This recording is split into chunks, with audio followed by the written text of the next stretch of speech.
Hello everyone. Today we will discuss the remaining questions of paper 5 May June 2022 paper 5-2 के जो remaining questions थे वो हम discuss करेंगे. बट लास्ट क्लास में we have discussed question number 1, question number 2 ये हमने बड़ी डिटेल में इसका कॉन्सेप्ट डिस्कस किया था, एंड क्वेश्चन नंबर 3, और उसके साथ साथ हमने लास्ट क्लास में क्वेश्चन नंबर 4 को भी डिस्कस किया था. इसमें हमने डिस्कस किया था कि नॉर्मल डिस्ट्रीब्यूशन से क्वेश्चन किस तरह सॉल्व करते हैं, और अप्रॉक्सी ये तकरीबन आपका आज जो स्टैट्स का पूरा सिलेबस है ऑलमोस्ट ही आज कवर अप हो जाएगा.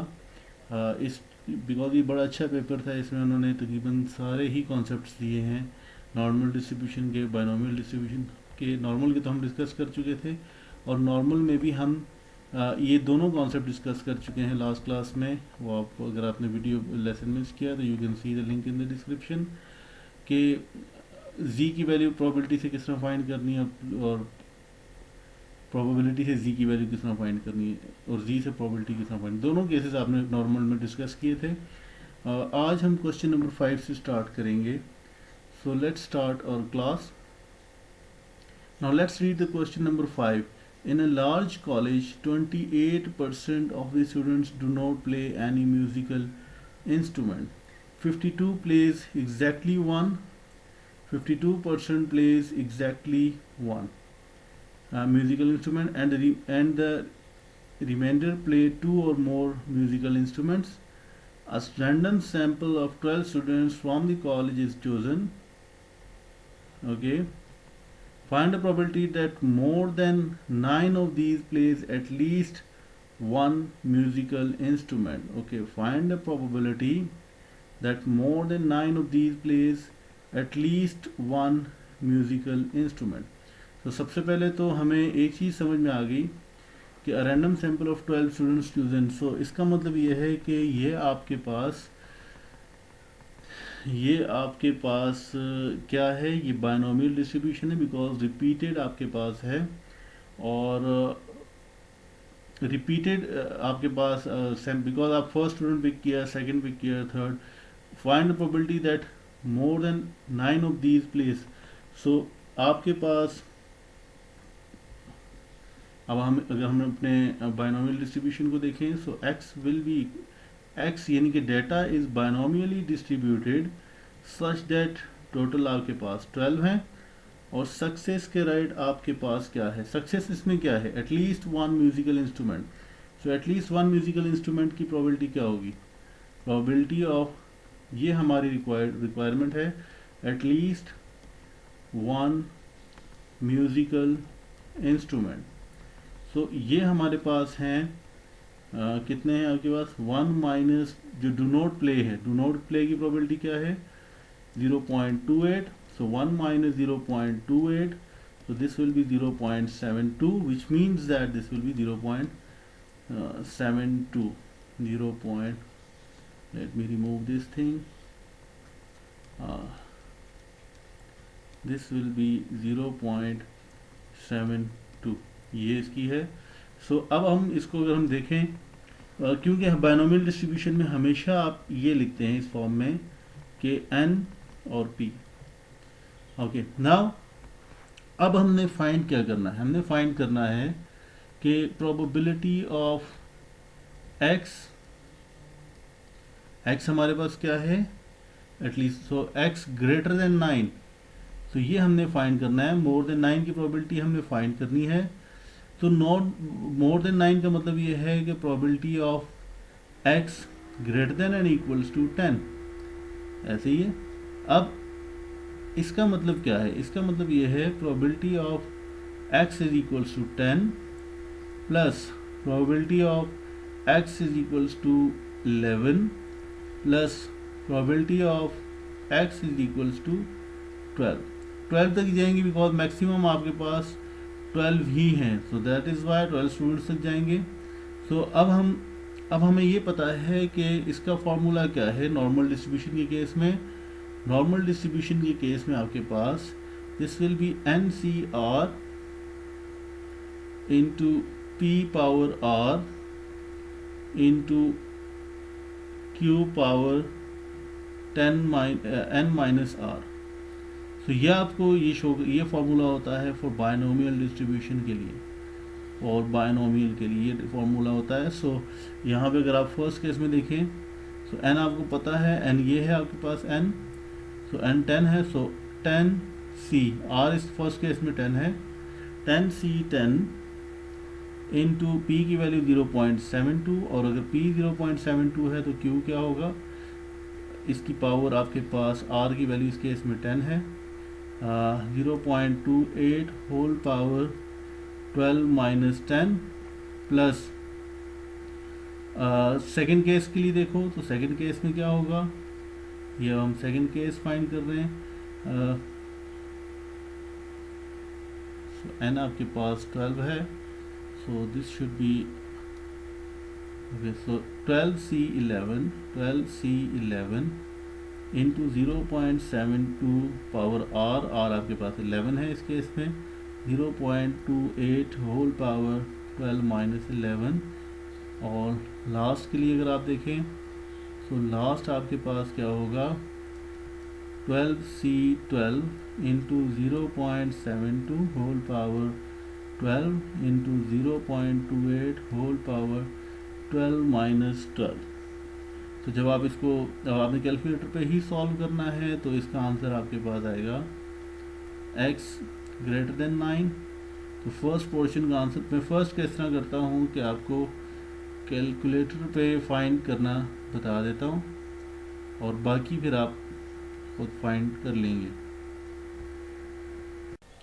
सो फर्स्ट के लिए देखें, सो दिस विल बी 12, अब c आप कहाँ से, 12c 10 into 0.72 power 10 into this will be into 0.28 whole power 12 minus 10 is 2, so this will be equals to, इसको हम फाइंड करते हैं, so this will be equals to, इसको कैलकुलेटर पे अगर आप फाइंड करें so this will be equals to 0.1372 plus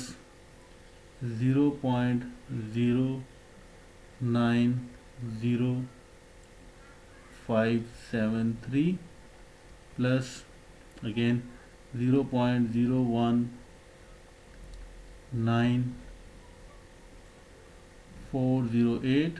okay, ये आ जाएगा। फर्स्ट को हम दोबारा चेक कर लेते हैं, सो वन बाय वन हम फाइंड करेंगे। Like 0.72 whole power 10, so this will be equal to this thing multiply by 0.28 whole power 2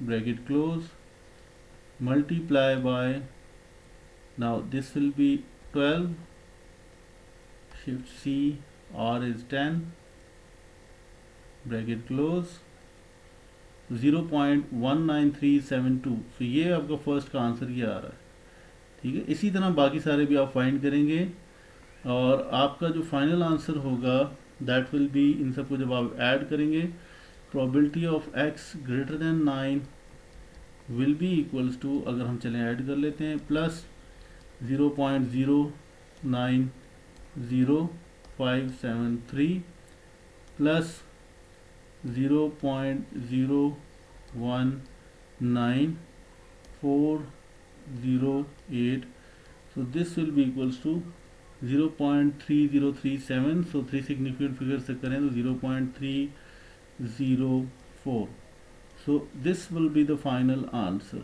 I hope that इतना मुश्किल कॉन्सेप्ट नहीं था, और इसमें आपको ये तो खैर गिवन होता है बायनोमियल के लिए, आपने ये आइडेंटिफाई करना है कि बायनोमियल डिस्ट्रीब्यूशन यूज़ करनी है हमने, और इसमें आपने बाकी जो डेटा है वो क्वेश्चन को समझने के आपने फाइंड क्या करना है।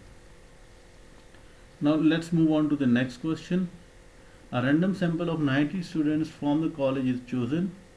अब आपके पास ओके यूज़, अच्छा इन्होंने मेंशन भी कर दिया है कि use an approximation to find the probability that fewer than 40 of these students play exactly one musical instrument. Okay ये 5 मार्क्स का क्वेश्चन है. अब जहाँ पे आपको ये समझ में आ गया कि अप्रोक्सीमेशन यूज़ करनी है, तो अगर ये मेंशन ना होता फिर आप क्या करते. लास्ट लेसन में भी हमने ये डिस्कस किया था कि जब भी आपके पास एन पी ग्रेटर देन 5 होगा या एन क्यू ग्रेटर देन 5 होगा, we will use the approximation. अब यहाँ पे हम चेक कर लेते हैं. सबसे पहले तो ये बायनोमियल डिस्ट्रीब्यूशन का अगेन केस बनता है जैसे प्रीवियस क्वेश्चन था.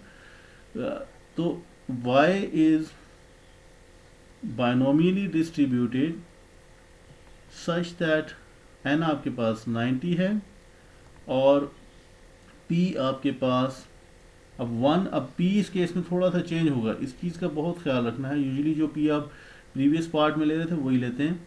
Student plays exactly one musical instrument. अब एग्जैक्टली वन म्यूजिकल इंस्ट्रूमेंट के लिए आपके पास प्रोबेबिलिटी क्या थी वो देखते हैं. आपके पास ये प्रोबेबिलिटी थी 0.52 which means that this probability will be 0.52. सो आपको पता है बायनोमियल अभी हमने थोड़ी देर पहले डिस्कस किया था, वो इस फॉर्म में रिप्रेजेंट होती है. ओके अब यहाँ तो अप्रोक्सीमेशन मेंशन है, लेकिन अप्रोक्सीमेशन अगर मेंशन ना हो तो हम इसको चेक कर लेंगे. लाइक n मल्टीप्लाई, n क्या है इस केस में 90 मल्टीप्लाई बाय 0.52. देखते हैं आंसर क्या आता है. 90 multiply by 0.52, the answer is 46.8. तो देखें जब भी NP ग्रेटर देन 5 होगा हम अप्रोक्सीमेशन को यूज़ करेंगे. और सेकंड अगर हम दूसरे को चेक कर लें 0.48, सो ये भी आपके पास क्या होगा 0.48. सो इसका आंसर भी देखें, ये भी आपके पास ग्रेटर देन 5 आ रहा है 43.2. सो यहाँ से भी आपको आइडिया होना चाहिए कि अप्रोक्सीमेशन यूज़ करेंगे. समटाइम्स क्वेश्चन में अप्रोक्सीमेशन मेंशन नहीं होता और वो आपको बायनोमियल का केस लग रहा होता है और आप बायनोमियल से सॉल्व करते हैं और आपका आंसर ठीक नहीं आता. यहाँ तो खैर मेंशन है, तो जब भी आपको बायनोमियल का क्वेश्चन आए तो थोड़ा सा रफली ये चेक कर लिए करें कि क्या ये अप्रोक्सीमेशन तो यूज़ नहीं कर रहे हम.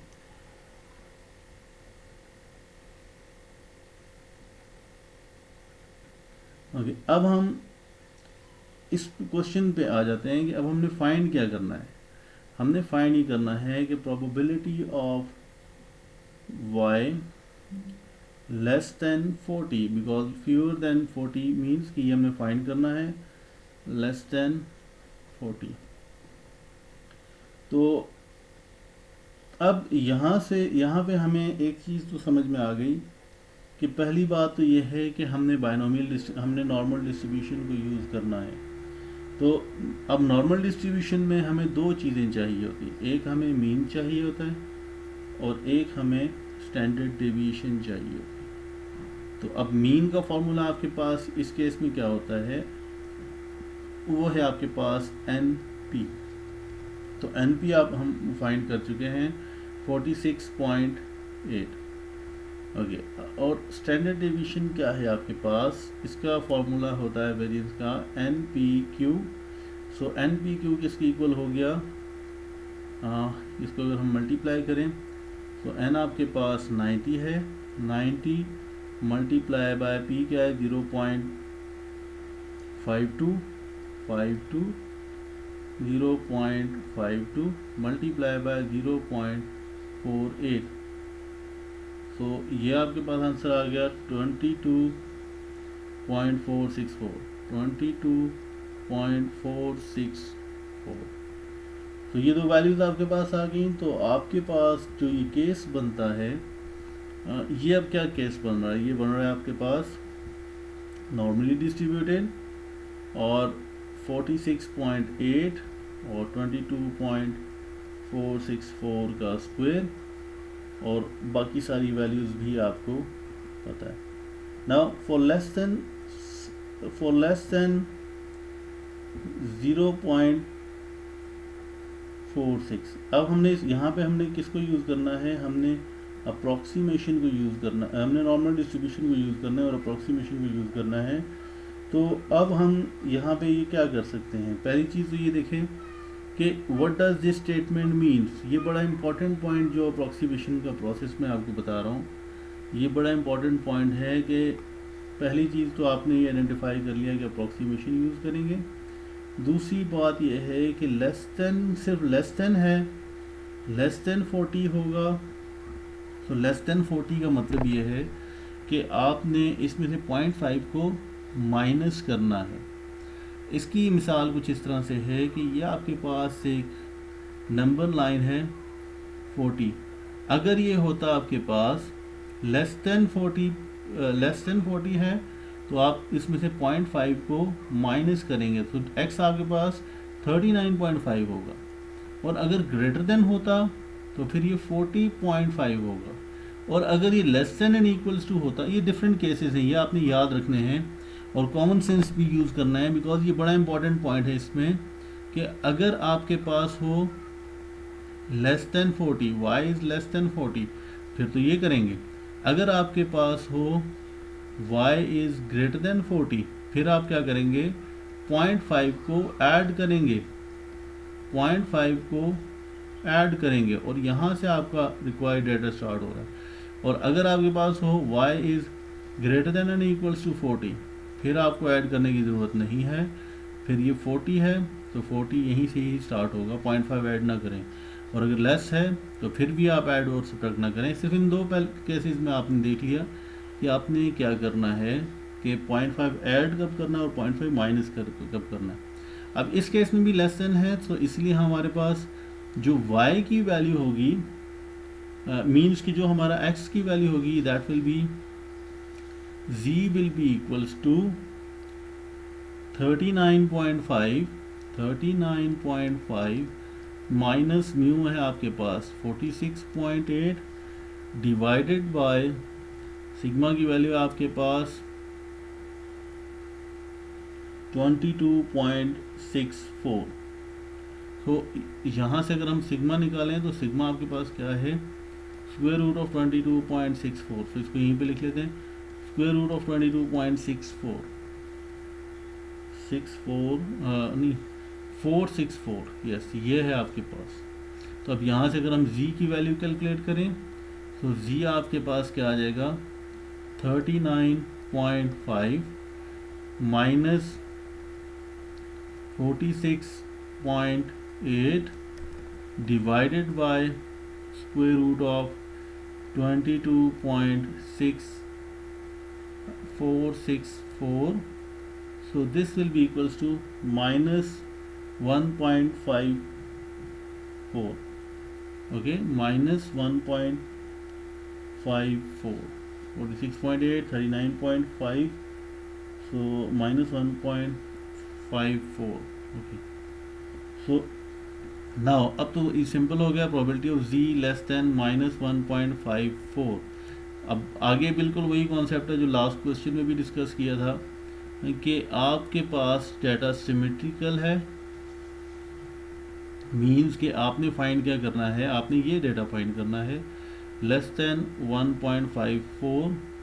सो ग्रेटर क्या होगा आपके पास, क्योंकि हमें पता है नॉर्मल डिस्ट्रीब्यूशन में सिमेट्रिकल डाटा होता है, तो 1.54 से जो ग्रेटर होगा ये और ये सेम होंगे। सो इसीलिए हम क्या लिखेंगे, हम ये लिखेंगे कि we will write it as probability of z less than minus 1.54 will be equals to 1 mine, because हम इस केस में देखेंगे, हमें टेबल हमेशा लेफ्ट साइड की वैल्यूज बताता है, सो हम इसको यूज़ करेंगे 1 minus probability of z less than and equals to 1.54, ये दोनों सेम हैं। सो 1 माइनस, अब 1.54 पे वैल्यू देखें क्या है, 1.54 पे वैल्यू है आपके पास 1.54, वैल्यू है आपके पास 0.9382, so this will be 0.9382. now 1 minus 1 minus 0.9382 0.9382, so it will be equals to 0.0618. so this will be equal to 0.0618. so we can say that probability of z less than minus 1.54 will be equals to 0.0618. this will be the final answer. I hope that the concept is clear. और ये बड़ा अच्छा question था जिसमें आपकी approximation की भी practice हो गई और बायनोमियल डिस्ट्रीब्यूशन की भी प्रैक्टिस हो गई. Now let's move on to the question number 6. Question number 6. Here we can see that find the different arrangements of the 9 letters in the word crocodile. So पहली चीज़ तो आप कीवर्ड देखें. Keyword आपके पास क्या है? कीवर्ड है आपके पास arrangement of 9 letters in the word crocodile. So अब अरेंजमेंट के केस में हम हमेशा किसको यूज़ करते हैं? फैक्टोरियल को यूज़ करते हैं या परमुटेशन को यूज़ करते हैं. So number of arrangement will be equals to 9 factorial divided by, अब रिपीटेड नंबर्स कितने हैं? टोटल 9 थे. 9 फैक्टोरियल डिवाइड बाय रिपीटेड है आपके पास c 2 दफ़ा आ रहा है एंड देन आपके पास o भी 2 दफ़ा आ रहा है. सो 2 factorial into 2 factorial. So number of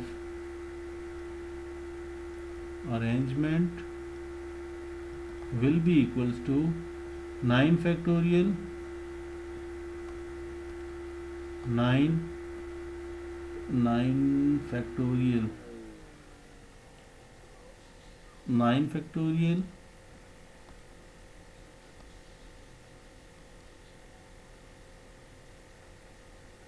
okay, this will be 9 factorial divided by 2 factorial multiply by 2 factorial. So this will be equal to 90720. So 90720. So this will be the final answer. I hope that the concept is clear. Now let's move on to the next question. The question is find the number of arrangement. Again we can see the arrangement. So it means कि we will use the permutation and factorial. Previous case में हम directly factorial को use कर सकते हैं, but जब आपका order matter कर रहा हो तो आपने परमुटेशन को यूज़ करना है. So let's see this one. Find the total different arrangements. So keyword को हाईलाइट कर ले पहले.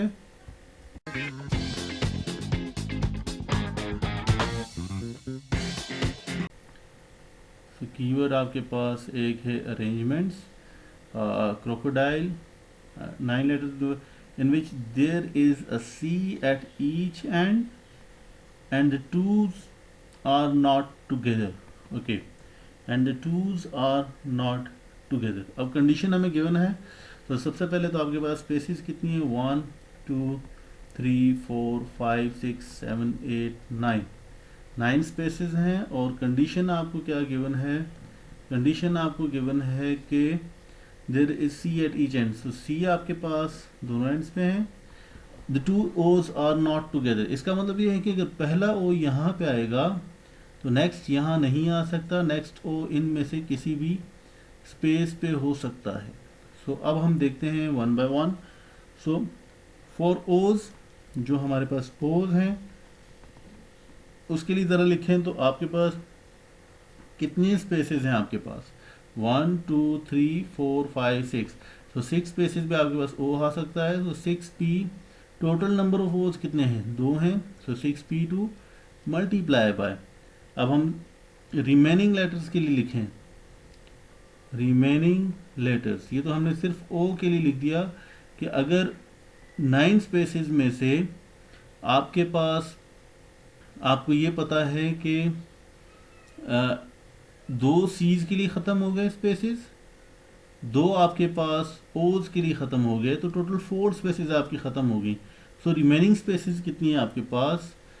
5 factorial divided by repeated number. Repeated numbers क्या हैं? एक सी और ओ थे, वो दोनों तो हो गए, तो रिपीटेड नंबर कुछ भी नहीं है। So this will be equals to, अब आपने इस कंडीशन में आपका जो फाइनल आंसर होगा, this will be equals to 6p2 multiply by 5 factorial. So this will be equals to 3600 अच्छा इस केस में भी डिवाइडेड बाय, आप 2 फैक्टोरियल करेंगे, divided by 2 factorial. so this will be divided by 2 factorial, so this will be equals to 1800. so 1800 will be the final answer. क्यों divided by 2 factorial करेंगे?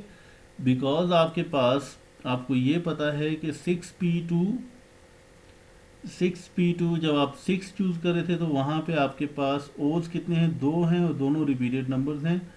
सो that is why this will B divide by 2 factorial.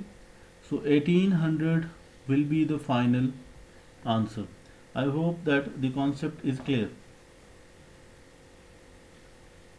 Let's move on to the next question, next part.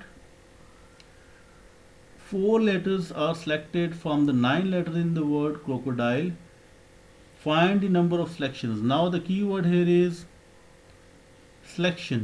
So selection का मतलब ये है कि आपने combination को use करना है. So keywords को अगर आप याद रखेंगे तो आपकी लाइफ आसान हो जाएगी. Find the number of selection in which the number of C's are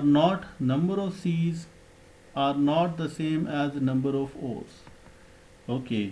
तो पहले अब ये कंडीशंस आपको गिवन है, तो सबसे पहले तो आपको कंडीशन सी के लिए है, ओ के लिए है और अदर्स के लिए। अब तीनों को हम लिख लेते हैं। ओके, नंबर ऑफ सीज और ओ एक साथ ना हो, तो इसका मतलब अगर ये 2 है तो ये 1 होंगे, मतलब ये मैक्सिमम 2 ही हो सकते हैं, और ये 2 है तो या ये 0 हो सकता है। अगर ये 1 है तो ये 0 हो सकते हैं, अगर ये 1 है तो ये 2 हो सकता है, और अगर ये 0 है तो ये 1 भी हो सकता है और 2 भी हो सकता है। ये सारे केसेस इसमें बनते हैं। अब अदर्स कितने हैं? हमें ये पता है 2 ओज हैं, 2 सीज हैं, और अदर्स आपके पास टोटल 5 हैं। और यहाँ पे अगर हम देखें तो हमने सेलेक्ट कितने करने हैं? 4 लेटर्स को। क्वेश्चन को पढ़ना बहुत ज़्यादा ज़रूरी है, क्वेश्चन को समझें। 4 लेटर सेलेक्ट करने हैं, तो यहाँ पर ऑलरेडी कितने हो गए? 2 1, हमने सिर्फ अदर्स में 1 को सेलेक्ट कर सकते हैं। 2 0 2 1 0, यहाँ पे 3 सेलेक्ट हो सकते हैं, देन यहाँ पे 1, यहाँ पे फिर 3, यहाँ पे 2, ये सिलेक्शन आपके पास हो सकती है। देन अब हमने क्या लिखना है? Find the number of selection in which the number of Cs is not the same as the number of Os. तो हम सिर्फ अदर्स की प्रोबेबिलिटी अदर्स की नंबर ऑफ अरेंजमेंट्स फाइंड करेंगे, not probability. So first case में इसमें others में देखें, so this will be 5C1, then 5C2, then 5C3, 5C1, 5C3 and 5C2। So ये अब हम कैलकुलेटर पे फाइंड करें। सो 5C1, so this will be 5, then 5C2, so this will be 10, then 5C3, this will be 5C3 is again 10। सो अब बाकी तो हमें पता है। सो 5C1 हमारे पास 5 था, सो ये भी 10 आया है और ये भी 10 आया है। सो इन सब को अगर आप ऐड करें, so your final answer will be 50 and this will be the final answer. I hope that the concept is clear. Let's move on to the last part. Now here the condition is find the number of ways in which 9 letters in the word crocodile can be divided. अब divided के case में भी आपने combination को ही use करना है into 3 groups, each group containing 3 letters if the two C's must be in the different। अब ये थोड़ा सा डिफरेंट क्वेश्चन है, मुश्किल नहीं है, बट इसमें क्वेश्चन को समझना बहुत ज़रूरी है। फॉर अब 3 के हमने ग्रुप्स बनाने हैं। नंबर 1 तो हम पहले तो हम 3 के ग्रुप्स बना लेते हैं। सो दिस विल बी 1 2 3 1 2 3 1 2 3। ओके, अब हम सारे केसेस लिखते जाएंगे। जैसे फर्स्ट में हमें अब कंडीशन क्या है गिवन कि ईच कंटेनिंग 3 लेटर, ये तो ठीक हो गया। And if the 2 C's must be in the different group. So मतलब ये है कि अगर आपका C यहाँ पे आ रहा है, O के लिए कोई बाउंड्री नहीं है, सो अगर C यहाँ पे आ रहा है तो C फिर किसी और ग्रुप में होना चाहिए। तो वो तो चलें एक साथ आ सकते हैं। पहला केस आपके पास ये बन गया। अच्छा, इसमें भी डिफरेंट केसेस बनेंगे, सो हम डिफरेंट ग्रुप्स की 1 2 3 1 2 3 1 2 3 देन 1 2 3 1 2 3, ताकि हम हर केस में दोबारा ये ड्रॉ ना करना पड़े। तो ये डिफरेंट केसेस आपके पास बन जाएंगे। अब हम देखते हैं 1 बाय 1। फर्स्ट तो ये हो गया। सेकंड ये है कि आपका ये दोनों यहीं पे हों, दोनों, क्योंकि ओज हम एक साथ रख सकते हैं। C इस ग्रुप में हो और C थर्ड ग्रुप में हो, सेकंड और थर्ड ग्रुप में आ जाए।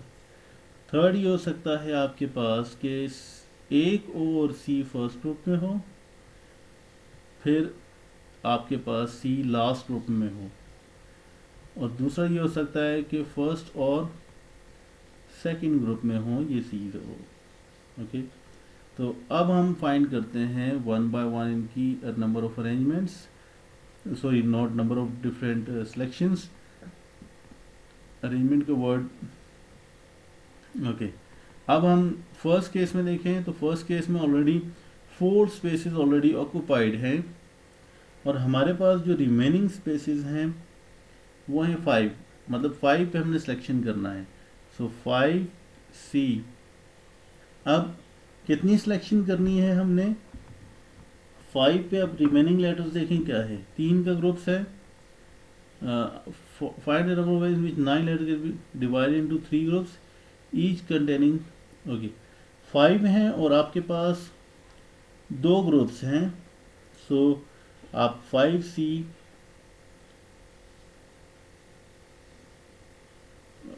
फर्स्ट के लिए अगर आप देखें तो this will B, second group में देखें तो 5C2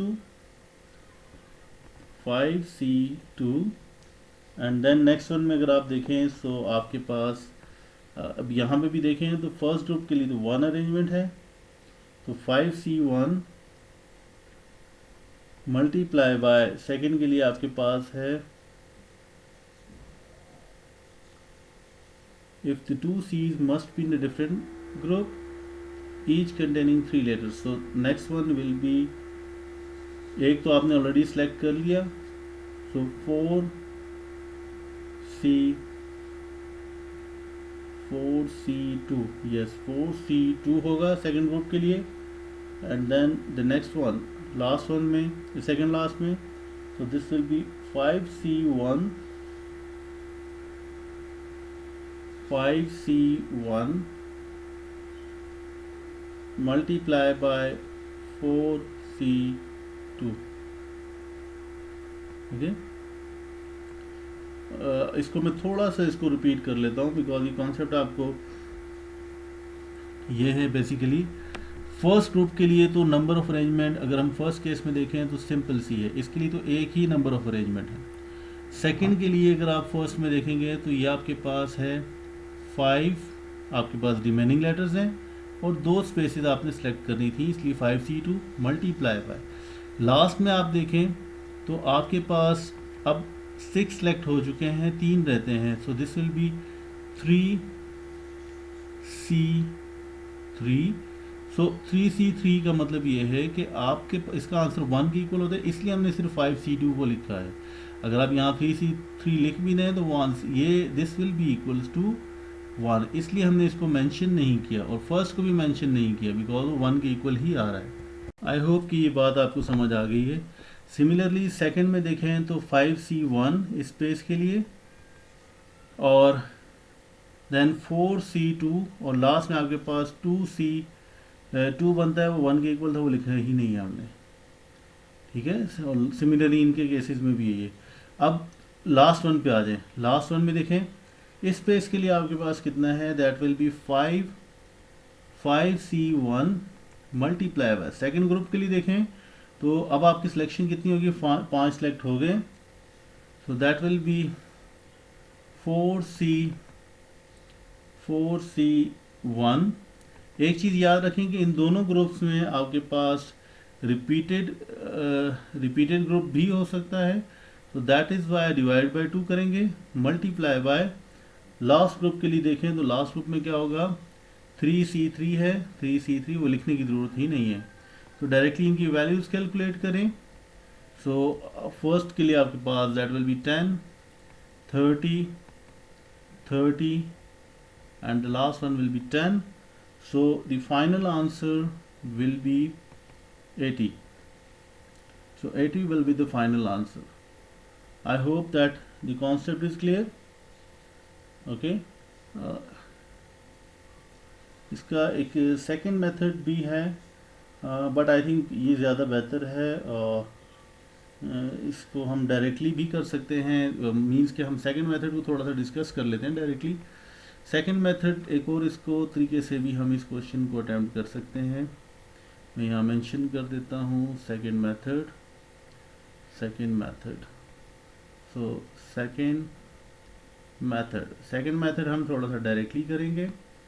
सेकंड मेथड इस केस में क्या है कि आप तीनों ग्रुप्स के लिए सेपरेटली देखें। सो ये आपके पास क्या है, 9 स्टार्ट पहले ग्रुप के लिए देखें तो 9C3 3 सेलेक्ट कर लिए, उसके बाद आपके पास 6 रह गए, तो 6C3 मल्टीप्लाई लास्ट ग्रुप के लिए भी आपके पास एक रह गया, this. Okay, now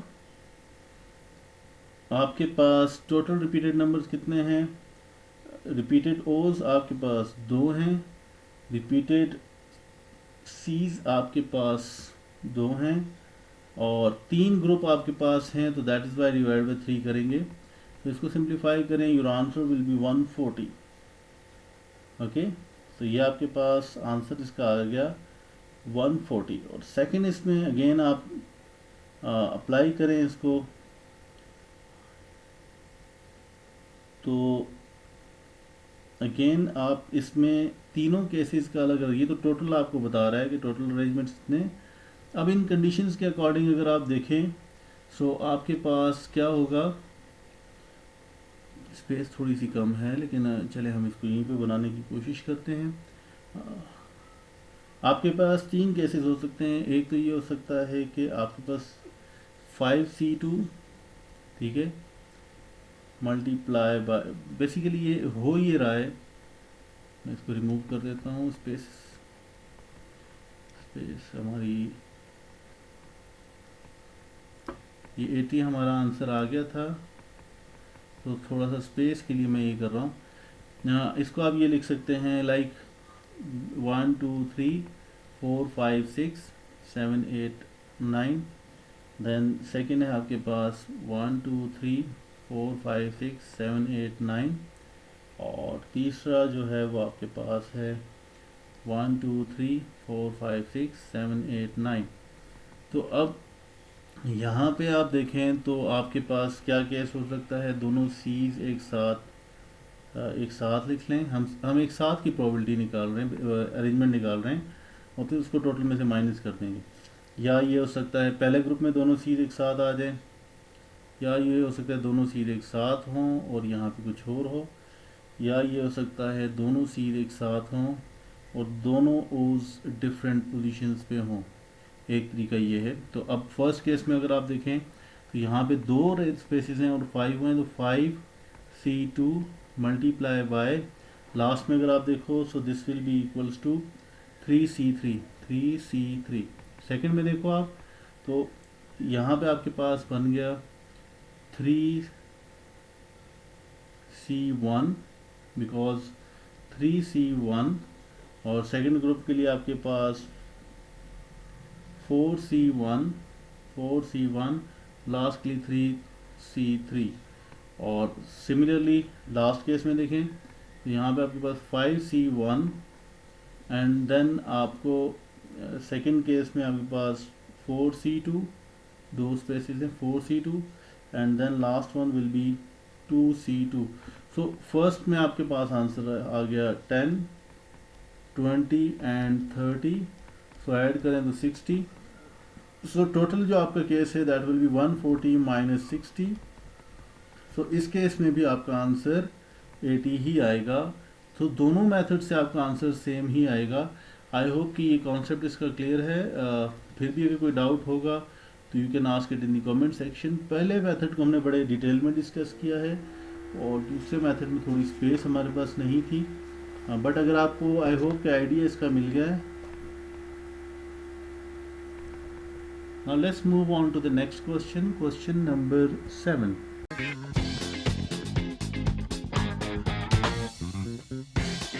Number 7. Now Hannah buys 12 hollow chocolates. So 12 hollow chocolate eggs that each contain a sweet. Okay. The egg looks identical, but Hannah knows that 3 contains red sweets, 4 contains orange and 5 contains yellow. Each of Hannah's 3 children in turn randomly chooses and eat one of the egg, keeping the sweet it contained. Find the probability that all 3 eggs chosen contain this of the same color. Okay, ये हमने find करना है। सबसे पहले तो ये है कि प्रोबेबिलिटी ऑफ हमने फाइंड क्या करना है, सेम कलर। अब सेम कलर आपके पास क्या हो सकता है, या ये हो सकता है कि तीनों दफ़ा आपके पास रेड आ जाए, या ये हो सकता है कि आपके पास तीनों दफ़ा आपके पास ऑरेंज आ जाए, या ये हो सकता है कि तीनों दफ़ा आपके पास येलो आ जाए। अब फर्स्ट की प्रोबेबिलिटी क्या होगी, 3C3 बिकॉज आपके पास रेड 3 ही है। सेकेंड की प्रोबेबिलिटी क्या है आपके पास, 12C। अब ये ऑरेंज कितने हैं आपके पास, 4 है, तो that is by 4C3 plus yellow कितने हैं आपके पास, 5 है, तो 5C3 डिवाइडेड बाय टोटल। अब टोटल प्रोबेबिलिटीज़ कितनी है, टोटल आपके पास 12 है और उसमें से आपने 3 को सिलेक्ट करना है, तो टोटल आपके पास ये होगा।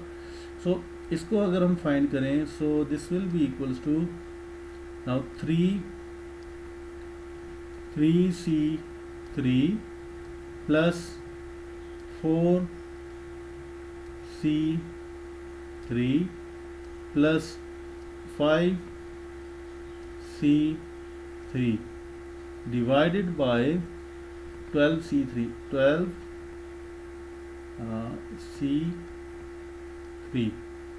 So this will be equals 3 by 44, which means that this will be equals to 0.06818.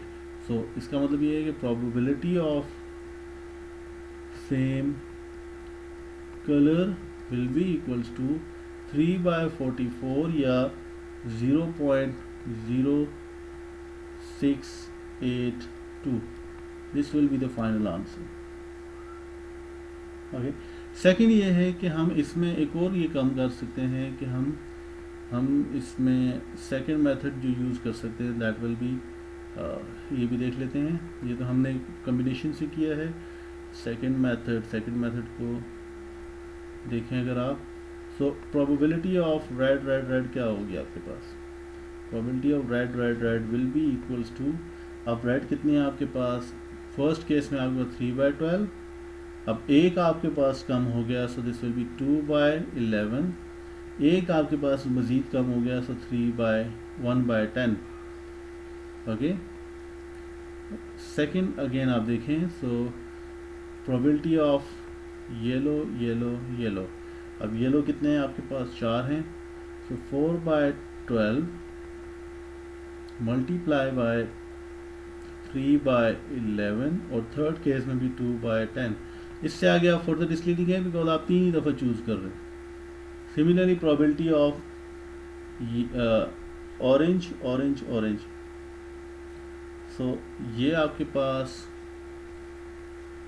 Yellow आपके पास कितने थे, येलो आपके पास थे, येलो 5 है, ऑरेंज 4 है। ओके, सो येलो 5 है मींस कि आपके पास ऑरेंज 4 थे, तो ऑरेंज हमने 4 से स्टार्ट कर दिया, ये ऑरेंज 4 थे।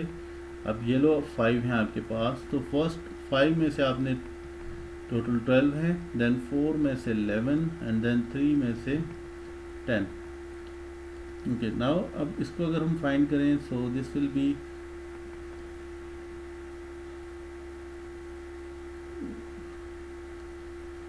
Bracket 3/12 bracket close, again bracket 2/11 bracket and then bracket close, again bracket 1/10 1/10 again bracket close, so this will be equals to 1/2 to 1/220। Second case में देखें, तो second case will be again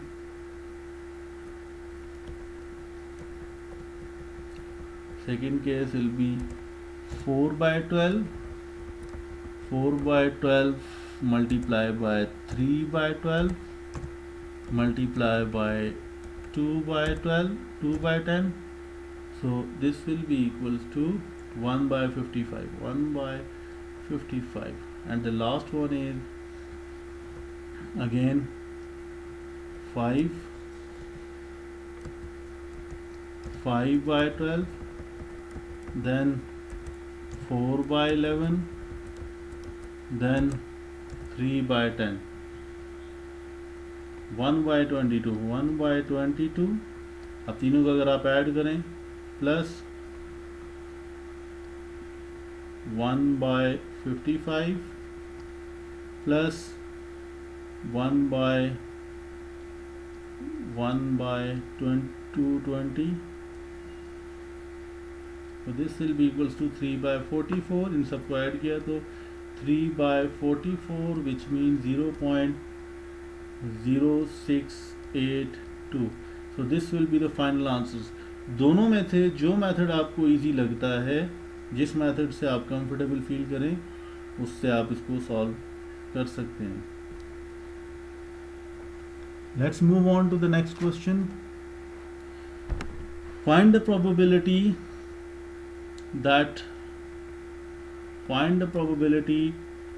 that all 3 eggs chosen contain a yellow sweet, given that means that this is the conditional probability, all 3 children have the same color sweets। so अब given that का मतलब conditional probability है, so probability of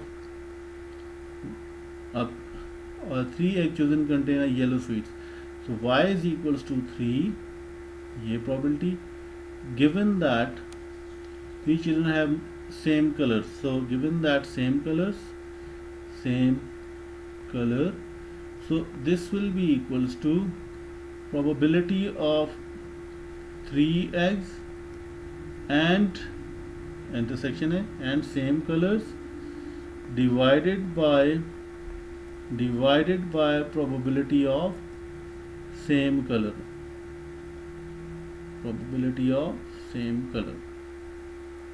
okay. अब हमने इसको find करना है, सो हमें ये पता है 3 स्वीट्स, अब इनकी एंड की प्रोबेबिलिटी अगर हम निकालें, सो येलो कितने हैं आपके पास, येलो आपके पास 5 हैं, सो 5 चूज़ कितने करने हैं, 3 मल्टीप्लाई बाय येलो कितने हैं आप, multiply by divided by total.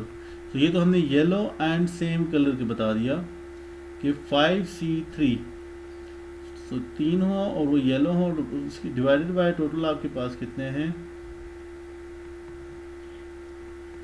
क्योंकि प्रोबेबिलिटीज निकालनी है तो कम्बिनेशन के मेथड से प्रोबेबिलिटी डिवाइडेड बाय 12C3 ये टोटल है, all is divided by same colour, same colour की प्रोबेबिलिटी 3/44 था।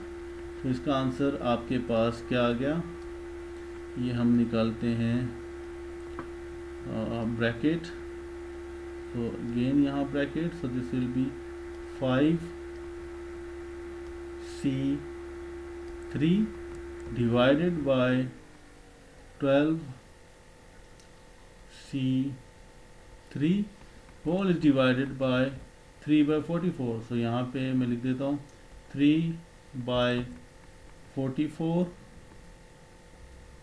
this will be equals to 2/3. So 2/3 is the final answer. एक तरीका तो ये है जो हम कॉम्बिनेशन को यूज़ करके प्रोबेबिलिटीज़ फाइंड कर सकते हैं। एक मेथड तो आपके पास ये है। अब सेकंड मेथड हम देखते हैं, ये हम यहीं से सेकंड मेथड देखते हैं। Second method, so second method इसका क्या हो सकता है, कॉम्बिनेशन से भी कर सकते हैं। सेकंड क्या है आपके पास, 3 हो और सेम कलर के हों, तो ये किसके इक्वल होगा, probability of yellow yellow yellow divided by probability of same colour. Same colour तो ऑलरेडी फाइंड कर चुके हैं, वो हम उसी को ही यूज़ करेंगे। तो येलो येलो येलो की प्रोबेबिलिटी क्या है आपके पास, येलो भी हो और सेम कलर भी हो, सो वो आपके पास है, प्रीवियस पार्ट में हम फाइंड यहाँ देख चुके हैं, येलो येलो और येलो की प्रोबेबिलिटी आपके पास क्या थी, 1/22 ये थी आपके पास 1/22। So that is why this will be equals to 1/22 divided by same colour की प्रोबेबिलिटी आपके पास थी 3/44, 3/44। तो इसका आंसर भी देख लेते हैं क्या आता है। सो 1/22 divided by 3/44, this will be equals to 2/3। सो दोनों मेथड्स को आप फॉलो कर रहे हैं, जो जिनको कम्बिनेशन के मेथड से प्रोबेबिलिटीज निकालनी आती हैं या उससे कंफर्टेबल हैं वो उससे करें, और जिनको सेकंड से आता है वो उससे इजीली फाइंड कर सकते हैं। This will be the final answer. Let's move on to the C part. Okay, C part क्या है, find the probability that at least one of Hannah's 3 children chosen an egg that contains an orange. So अब at least one, okay, और orange sweet की बात हो रही है। सो orange sweet की बात का मतलब ये है कि probability of orange greater than and equals to 1 ये फाइंड करनी है आपने। So this will be equals to 1 minus probability of orange is equals to 0। अब इसमें भी हम probability किस तरह फाइंड करेंगे, हम दोनों मेथड्स को यूज़ करेंगे। मतलब ऑरेंज इज इक्वल्स टू 0 को अगर हम देखें, पहले हम कम्बिनेशन से करते हैं फिर सेकंड मेथड भी देख लेंगे। सो दिस विल बी 1 माइनस, अब ऑरेंज के लिए आप देखें तो टोटल आपने 3 ऑरेंज स्वीट्स हैं, सो 8C3 डिवाइडेड बाय टोटल है आपके पास 12 हैं और उसमें से 3 सेलेक्ट करने हैं। ऑरेंज ना हो इसके लिए हम नहीं देख रहे हैं कि 8 मीन्स के हमारे पास टोटल 12 थे, सो 12 में आपको पता है कि 3 आपके पास ऑरेंज हैं। सो ऑरेंज ना हो तो ऑरेंज की प्रोबेबिलिटी 0 हो, सो इसलिए हमने टोटल 8 रिमेनिंग आपके टोटल जो है वो ऑरेंज आपके पास 4 थे, तो इसलिए टोटल आपके पास 8 है। सो 12C3 ये टोटल आपको बता रहे तीन चूज़ करने हैं आपने। सो इसको अगर आप फाइंड करें, so this will be equals to, मैं डायरेक्टली इसको फाइंड करता हूँ। So this will be equals to 8C3 3 divided by 12 C 3, so this will be equals to 14 by 55, so so this will be equals to 1 minus 14 by 55.